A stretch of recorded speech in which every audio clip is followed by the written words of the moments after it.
China जो है वो गलवान घाटी से पीछे हटने को तैयार नहीं है। उसका कहना है कि हम एक ही शर्त पर पीछे हटेंगे जब भारत अपनी सड़क निर्माण कार्य को पीछे रोकेगा।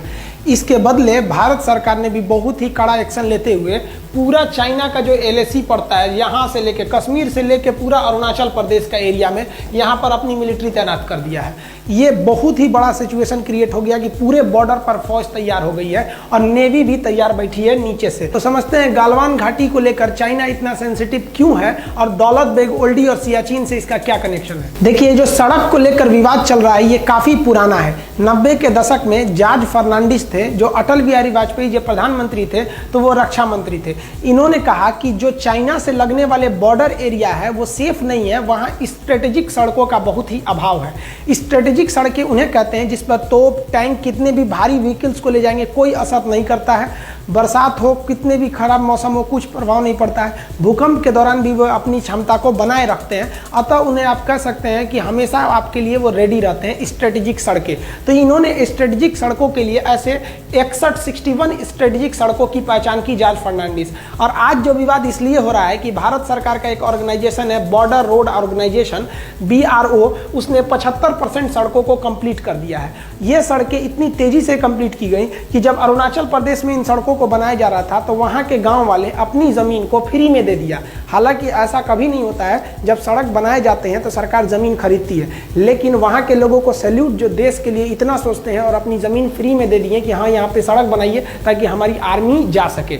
अब यही सड़कें जो हैं ये यहाँ बन रही है आपका लद्दाख के एरिया में, दौलत बेग ओल्डी सेक्टर में। इसको लेकर चाइना ज़्यादा विवाद कर रहा है। देखिए, एक सड़क है जिसका नाम है दारबुक स्योक। ये स्योक नदी को पार करके जाती है, दारबुक नाम के जगह से स्टार्ट होती है, इसलिए इसे दारबुक स्योक कहते हैं। जब ये एकदम ऊपर दौलत बेग ओल्डी तक पहुंच जाती है तो इसकी लंबाई हो जाती है 250 किलोमीटर।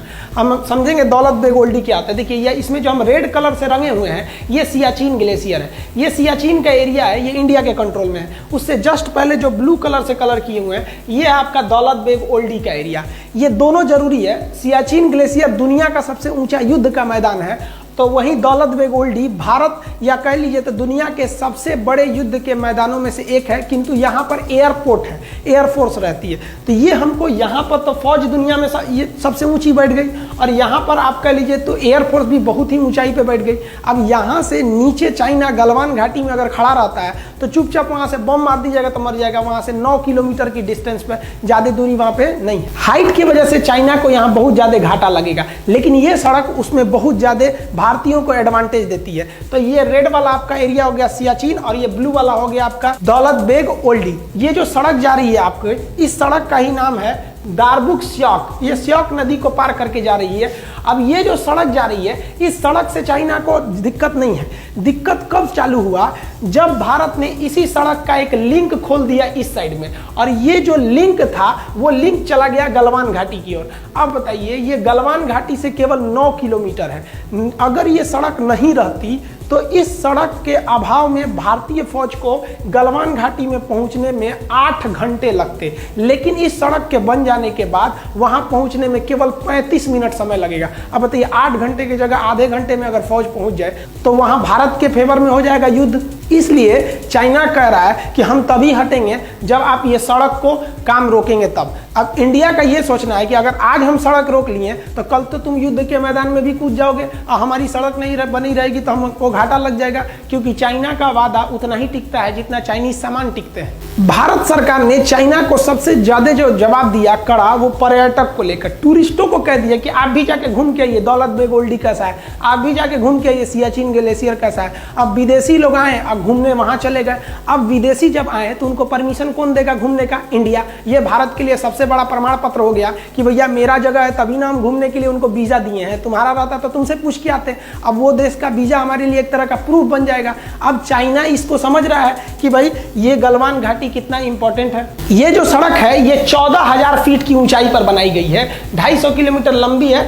पहले जब ये सड़क नहीं थी तो ये स्याक नदी को पार करना होता तो एक टेम्पोररी ब्रिज था, इस पे हैवी व्हीकल्स नहीं जा सकते थे। लेकिन 2019 में भारत ने इस स्याक नदी के ऊपर एक भारी भरकम परमानेंट ब्रिज बना दिया।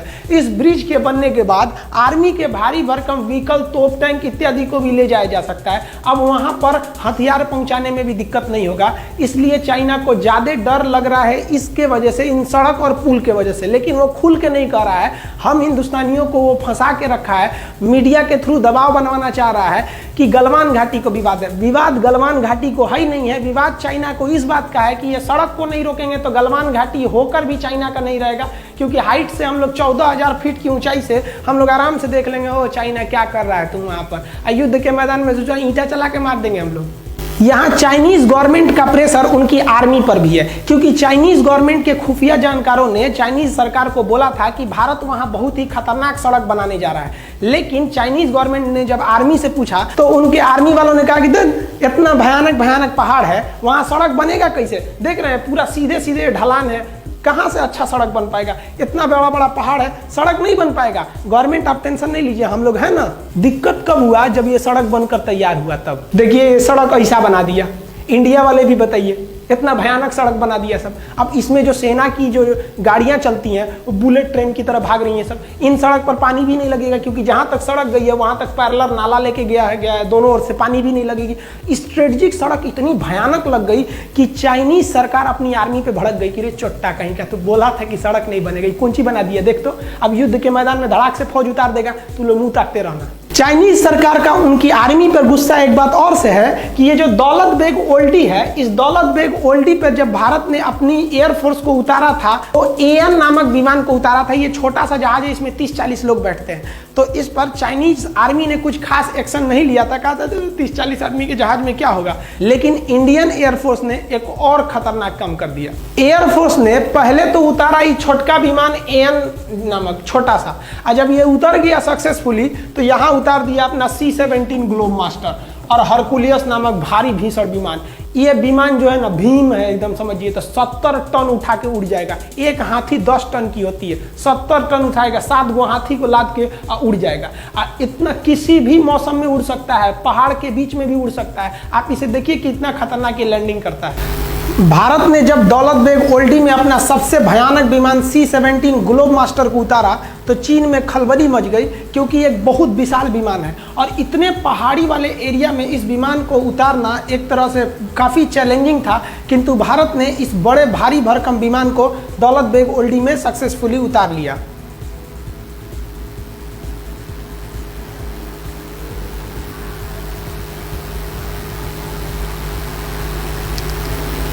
C-17 वर्तमान समय में भारत का सबसे बड़ा परिवहन विमान है। इससे बड़ा अभी वर्तमान में कोई परिवहन विमान उपस्थित नहीं है। चाइना को मेन डर है दौलत बेग ओल्डी में भारतीय एयरफोर्स का जो बेस बनाया गया है अड्डा, वहां से, क्योंकि वो इतनी ऊंचाई पर एयरबेस है कि वहां से विमानों को ऑपरेट करना काफी सिंपल है और उतनी हाइट पर चाइना को पहुंचने में बहुत दिक्कत होगा। और वहां ऑलरेडी इंडियन एयरफोर्स अवेलेबल है।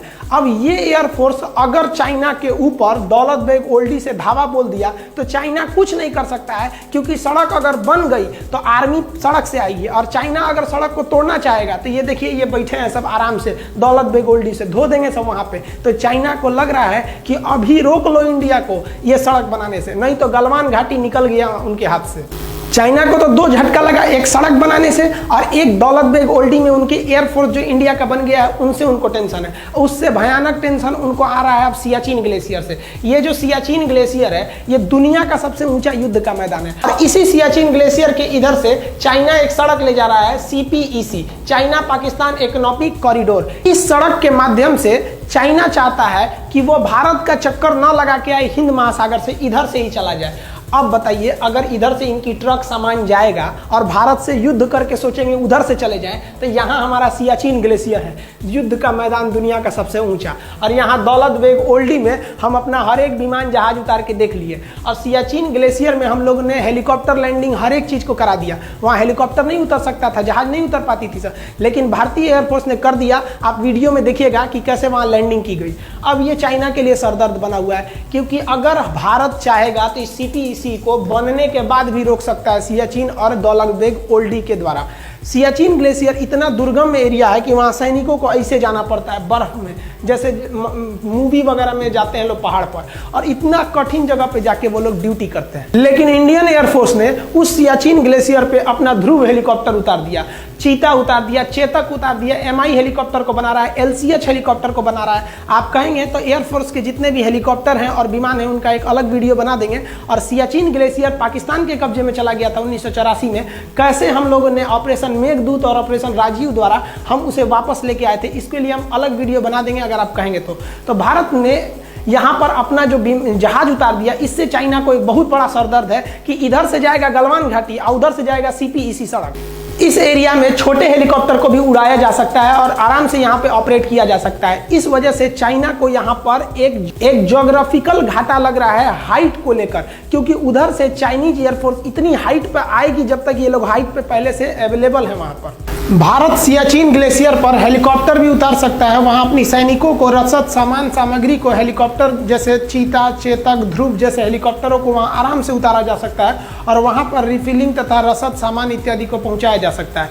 ये चाइना के लिए एक बहुत बड़ा थ्रेट साबित होगा, क्योंकि यहाँ हेलीकॉप्टर उतारना बहुत ही बड़ा चैलेंजिंग होता है। आप चारों ओर देखिएगा केवल बर्फ ही दिखाई देगा। साथ ही इंडियन नेवी ने कहा है कि इसका जो ईस्टर्न फ्लीट है यहाँ पर हालात ठीक नहीं है, अतः ईस्टर्न फ्लीट को हम आगे भेजने के लिए दिशा निर्देश दे रहे हैं। अब यहाँ से इंडियन नेवी भी तैयार बैठी है इधर से जाने के लिए अपने पूरे फ्लीट के साथ, कि अगर कहीं इधर में कोई दिक्कत हो रहा है तो हम यहाँ चले जाएंगे। इस बार गवर्नमेंट ने सबसे तगड़ा एक्शन लिया है कि तू ससुरा हमको गलवान घाटी में घेरो, हम तैयार बैठे हैं। कहां पर? पूरा यहां से लेकर यहां तक, ऊपर के बॉर्डर पे रेडी बैठे हैं आर्मी से, यहां बैठे हैं हम लोग पूरी तरह से एयरफोर्स को, और नेवी भी इधर तैयार ही बैठी है। आओ अब देखते हैं हम लोग, अब तुम गलवान घाटी ले लो।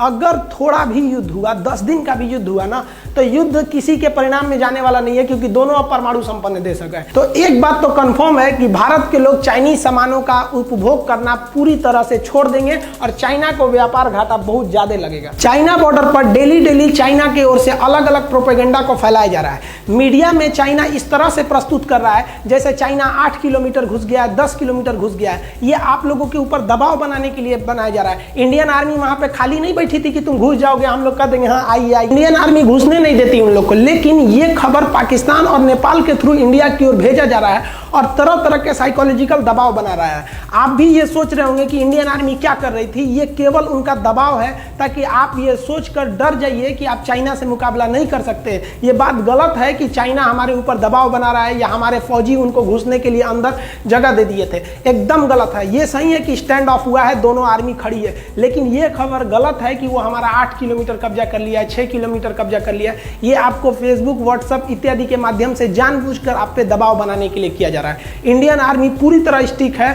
अगर हम डरे होते तो कभी भी इतना बड़ा एक्शन नहीं लेते कि इस कोरोना के बीच में भी अपनी पूरी फौज को लगा देते पूरे LAC पर। नेवी को भी हम लोग तैयार रहने के लिए बोल सकते थे, एयरफोर्स को भी बोल दिए। और अभी हाल ही में अमेरिका से एक तो गुप्त समझौता की ओर भारत बढ़ रहा है कि अगर हथियार, गोला बारूद की कमी हुई तो आप तुरंत सप्लाई दे सकते हैं या नहीं। ये भी अभी बात चल रही है भारत और इजराइल और अमेरिका के बीच में। अतः भारत अगर पीछे हटने के मूड में रहता तो ये सब कुछ नहीं करता। हमारे हिसाब से भारत सरकार ने जो पूरे LAC पे फौज लगा दिया वो एकदम बेस्ट काम किया है। आप क्या सोचते हैं, गवर्नमेंट ने ये डिसीजन सही लिया या गलत लिया? नेवी को तैयार रहने के लिए, नेवी को काउंटर करने के लिए बोला गया, क्या ये गवर्नमेंट का डिसीजन सही था या गलत? आप कमेंट करके बताएंगे। जैसा अपडेट होगा फिर बताएंगे। मिलते हैं अगले वीडियो में, तब तक के लिए जय हिंद।